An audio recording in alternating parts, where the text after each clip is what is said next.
کو نہیں ملتا, شام کو اگر مل جائے تو صبح کھانے کے لیے نہیں ہے, ہمارے بچے بھی کئی کئی دن بھوکے پیاسے رہتے ہیں, یہ حال ہے ہمارا. لیکن امام کائنات فرماتے ہیں, محمد رسول اللہ فرماتے ہیں کہ تمہیں جنگ کے لیے نکلنا ہے اور چندہ بھی دینا ہے, تمہیں تعاون کرنا ہے, پیسہ لانا ہے, مال دینا ہے.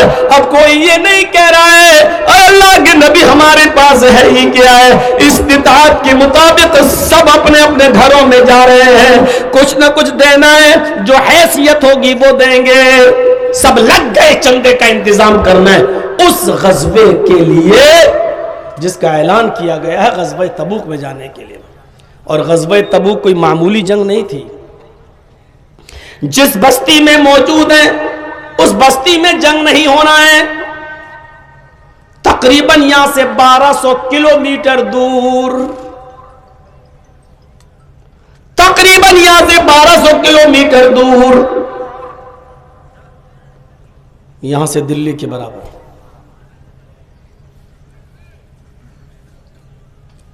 ٹرینوں کا دور نہیں ہے, ہوائی جہاز کا زمانہ نہیں ہے, اتنی دور کا سفر یا تو گھوڑوں سے طے کرنا ہے یا اونٹ پر بیٹھ کر طے کرنا ہے. اور جس جگہ صحابہ ہیں جہاں رہ رہے ہیں اس جگہ ان کی کھیتیاں ہیں. کھیتیوں کا عالم یہ ہے کہ کھجور کی فصل پک کر تیار ہو چکی ہے, 2-4-6 دن میں یہ کٹے گی. صحابہ کرام کو اسی فصل کا انتظار رہتا تھا کہ اب یہ فصل کٹے گی, مارکیٹ میں بکے گی اور اسی سے جو کمائی ہوگی وہی پورے سال خرچہ چلے گا. حکم ہوتا ہے جنگ میں جانا ہے. جس فصل کے انتظار میں تھے اس فصل کے کٹنے کا وقت ہو چکا ہے, لیکن اب فصل کو ایسے ہی چھوڑ کے جا رہے ہیں. چندے کا اعلان ہو رہا ہے تو کوئی یہ نہیں کہہ رہا ہے کہ مولانا صاحب 2 مہینے کے بعد آنا, ابھی کاروبار صحیح نہیں چل رہا ہے, یہ سیزن نکل جائے, اگلا سیزن بہت اچھا ہے, ہمارا کاروبار اچھا ہو جائے گا. ابھی ہم 100 روپے دے رہے ہیں, اگر آپ اس 2 مہینے بعد آئیں گے تو ہم 500 روپے کا چندہ دیں گے, ہم 1000 روپیہ دیں گے, ابھی ہمارے پاس دینے کے لیے اتنا نہیں ہے. اگلا مہینہ چھوڑ دو, دوسرے مہینے میں آ جانا, وہ سیزن ہمارا بہت اچھا چلے گا. ادھر چندہ مانگا جا رہا ہے, فصل ابھی کٹی نہیں ہے, 1 ہفتہ 2 ہفتے باقی ہے, اس فصل کو ایسے ہی رہنے دو, اس فصل کے علاوہ بھی تمہیں چندہ دینا ہے, ہتھیار دینا ہے, نہیں دینا تو جو تمہارے پاس ہے وہ دو, دیکھتا ہوں کیا کیا مال بیچے جائیں گے, تب ہتھیار لیا جائے گا.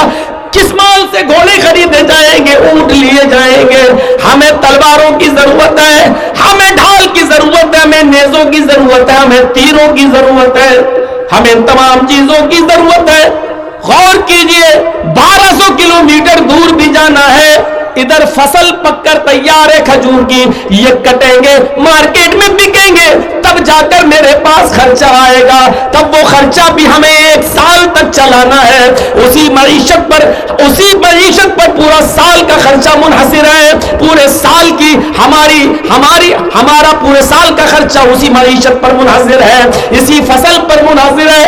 اس کو ایسے ہی چھوڑ دو, نکلو, 1200 کلومیٹر دور جانا ہے, اور گرمی ایسی کہ زمین پر ایسا لگ رہا ہے کہ پیر رکھیں گے تو پھلک پڑ جائیں گے, اور آسمان ایسا آگ برسا رہا ہے جیسے آسمان سے آگ کی بارش ہو رہی ہو, آسمان سے آگ کے انگارے برس رہے ہو, اور زمین اتنی گرم کہ اگر ننگا پیر زمین پر رکھ دیا جائے تو پھلک پڑ جائے. ایسی چلچلاتی ہوئی دھوپ اور ایسی سخت گرمی میں غزوہ تبوک پیش آتا ہے. نکلو, نہ کھیتی دیکھو, نہ فصل دیکھو, نہ موسم دیکھو, نہ پورے سال کی معیشت کو دیکھو, اس وقت جو تمہارے پاس ہے وہ لاؤ اور غزوہ تبوک کے لیے نکلو. اب صحابہ کرام مال لانے کے لیے گھر جا رہے ہیں.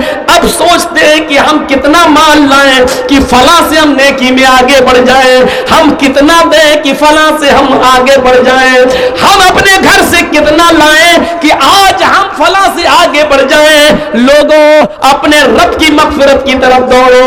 یہی صحابہ ہیں جو دولت میں عثمان غنی سے آگے نہیں بڑھنا چاہ رہے ہیں, عبد الرحمن سے آگے نہیں نکلنا چاہ رہے ہیں. لیکن جب آپ نے چندہ مانگا, جب آپ نے خیرات مانگا, جب آپ نے لوگوں سے غزوہ تبوک کے لیے تعاون مانگا, تو غریب سے غریب صحابی بھی بڑے سے بڑے امیر سے آگے نکلنا چاہ رہا تھا کہ ہم کتنا دے دیں کہ آج ہم نیکیوں میں ان سے آگے بڑھ جائیں, جنت کو ہم پا جائیں. لوگ اپنے گھروں میں صدقہ و خیرات تعاون کے لیے نکل گئے, اپنے گھروں میں چلے گئے, پوچھنے لگے آئے میری بیوی, نبی نے چندہ مانگا ہے, غزوے کے لیے نکلنا ہے, گھر میں کچھ ہو تو دے دو.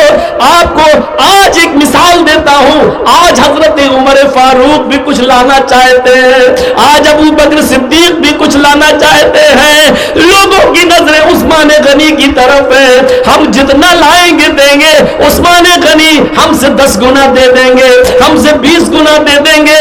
آج ہم نیکیوں میں عثمان سے آگے نہیں بڑھ پائیں گے, آج ہم نیکیوں میں فلاں سے آگے نہیں بڑھ پائیں گے. احساس